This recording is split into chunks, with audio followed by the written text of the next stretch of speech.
कहते हैं शिव का एक आंसू भी जब गिरा तो वहाँ एक तीर्थ बना। देवता घबरा गए। ब्रह्मा और विष्णु ने विनती की, प्रभु यदि आपने शरीर नहीं छोड़ा तो सृष्टि नष्ट हो जाएगी। तब भगवान विष्णु ने सुदर्शन चक्र चलाया और माता सती के शरीर के 51 टुकड़े कर दिए। शिव ने हर टुकड़े को भूमि पर गिरने दिया। जहाँ जहाँ वो गिरे वहाँ वहाँ आज भी माता सती की शक्ति विद्यमान है। वो स्थान कहलाए 51 शक्तिपीठ।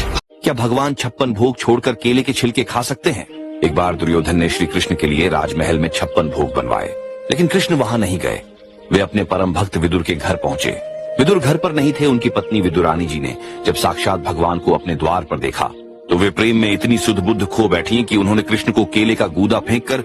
एक रात एक छोटा कछुआ जंगल में रास्ता भटक गया। चारों तरफ अंधेरा था। उसे समझ नहीं आ रहा था कि घर कैसे पहुँचे। वह डर गया। तभी उसे दूर एक छोटी सी रोशनी दिखाई दी। वह एक जुगनू था। उसकी रोशनी बहुत छोटी थी, लेकिन कछुआ उसी रोशनी का पीछा करने लगा। सुबह सुबह जंगल में सूरज निकल रहा था। चिड़िया चहचहा रही थी और जंगल मुस्कुरा रहा था। शेर का छोटा सा बच्चा सिंघू आज बहुत खुश था। उसने अपना छोटा सा बैग उठाया और मम्मी पापा से आशीर्वाद लेकर स्कूल जाने निकला। रास्ते में उसे हाथी, खरगोश। ये भारत का वो मंदिर है जहाँ भगवान कृष्ण ने अपने एक भक्त के लिए अपने ही मंदिर की दीवार तोड़ दी और अपनी मूर्ति को 180 डिग्री घुमा लिया। यह कहानी है 16वीं सदी के महान कृष्ण भक्त कनकदास की। वह जन्म से निचली जाति के थे, लेकिन कृष्ण के प्रति उनकी भक्ति असीम थी। जब वह मीलों की यात्रा करके कृष्ण के दर्शन। एक नींदू लड़का रोज देर से उठता था और सूर्योदय नहीं देख पाता था। संक्रांति के दिन उसने गांव वालों को सूर्य देव को प्रणाम करते और किसानों की मदद करते देखा। प्रेरित होकर उसने जल्दी उठना शुरू किया। धीरे धीरे वह ऊर्जावान बन गया। खुशी से। क्या आपने कभी सुना है कि एक नाविक ने भगवान राम को अनोखी शर्त पर ही नदी पार कराई थी?